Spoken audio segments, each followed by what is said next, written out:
Finally, may green hair na ang isa sa mga grass heads. Hi, Marites. Few days ago, nagtry nga ulit tayong mag-grow ng grass heads. Ito yung mga hindi namin nagamit 2 years ago. And sayang naman kung matatapon, kaya tinry ulit namin i-grow. Meron ditong pig na grass head, tapos ito naman yung duck. Meron din kami ditong kambal na dog. Nandito din sa Marites, and meron din kaming caterpillar. Ang tanong, mag-grow pa kaya to or baka luma na sila? Pinahulaan ko din sa inyo sa day 1 kung sino ba yung una magkakaroon ng green hair. And ito na nga yung update. Sa day 2, as expected, wala pa rin naman talagang pagbabago. Dahil ilang days bago mag-start tumubo yung kanilang mga buhok. Sa day 3, winater ulit to ni Charlie and Chino. Nagigib sila dun sa gilid ng bahay para merong tubig. Medyo umaambon pero sabi nila gusto pa rin nila tong diligan. Mahina din kasi yung ambon and titigil din kaagad yan. Winater lang namin to mga grass head and of course, wala pa rin pagbabago. Make sure lang talaga na lagi silang basa. Sa day 4, possible na magkaroon na sila ng green hair. Pero parang wala pa rin kaming nakikita. And halos same pa nga rin nung day 1. Pero sige, bigyan pa natin sila ng time, baka medyo delay lang. Siguro din kasi medyo malamig pa dito sa UK. Day 5, chinek ko kaagad sila. Napansin ko, medyo mabilis silang matuyo. Siguro kasi di ba before, nilalagyan namin sila ng plate. Hindi ko kasi mahanap yung mga ginamit namin before. So, kailangan ko pang umorder ng kanilang plate. Mas madali kasi yon kasi merong water dun sa plato. Day 6 na wala pa rin tumutubong hair sa mga grass heads. So, nag-decide ako na ilagay na lang muna sila dito sa tray. Sana naman tumubo na. Day 7 na and 1 week na nga wala pa rin tumutubong green hair. Napansin ko din, tinutukan na ng ibon itong mga grass heads. So, yung duck na grass head is meron na dyang poknat. Day 8 na and wala pa rin talagang sumisibol dyan na grass. Medyo disappointed na nga ang twins kasi ilang araw na namin itong wina-water. And mukhang hindi na nga tutubo itong mga to. Tingnan mo nga at nilalanggam na yung mga grass heads. Day 9 na and sabi ko kapag bukas wala pa rin tumutubo, baka itapon na namin sila. Kasi parang ang tagal na, dapat ngayon meron na silang green hair. Kaya lang, tingnan nyo naman talagang wala pa rin lumalabas. Sa day 10, chinek kaagad namin itong mga grass heads. Warm ngayon dito sa UK and nakatambay nga kami. Nilipat na lang namin sila dito sa kanilang shelf. Baka bukas din kasi is parating na yung mga in-order kong plates. So, malilipat na natin itong mga grass heads. Para lagi din silang merong water. Sa ngayon is, aalagaan na lang muna namin sila ng dilig. Dapat kasi talaga is basang-basa itong mga grass heads. Especially itong mga to kasi gawa sila sa sawdust. And mas madali silang matuyo kaysa sa soil. Buti na lang din talaga itong si Charlie and Chino is masipag magdilig. Tuwang-tuwa kasi sila sa pag-iigib dun sa gilid ng bahay. And dito, chinecheck na nga nila itong mga grass heads. Minimake sure din nila na lahat is nawawater. Muntikan na kasi silang mainip and buti na nga lang nag-i-start ng tumubo yung kanila mga green hair. Pero sino kaya ang nauna sa kanila? Hi, Marites.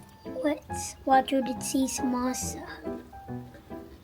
Itong si Marites talaga kahit saan is nangunguna. Alam niya talaga lagi kung ano yung latest. And yes, si Marites yung una nagkaroon ng green hair. So, bali ito yung ating caterpillar. May mga konting green na dyan na sumisilip. Pero wala pa rin talaga yung nakasibol. Ito naman yung ating baboy and nag-start din siya magkaroon ng green hair. And mas mahaba compared sa caterpillar. While ito naman yung ating kambal na dog. Nag-start na din mag-grow yung kanilang mga green hair. Pero kukunti pa rin talaga. And wala pa rin talagang masyadong nakalabas. Itong ating duck naman is parang merong isang pirasong buhok. Sana lang wag mas lumaki yung kanyang poknat. And finally, ito na nga si Marites. Tingnan nyo naman kung gaano kadami yung buhok ni Marites. Hindi talaga magpapahuli ang ating chismosang grass head. Dahil tingnan mo, sobrang dami niyang buhok. And syempre, mention na lang namin dyan sa comment kung sino ba yung nanalo. For now, magantay na lang muna tayo na humaba yung green hair ng mga grass heads.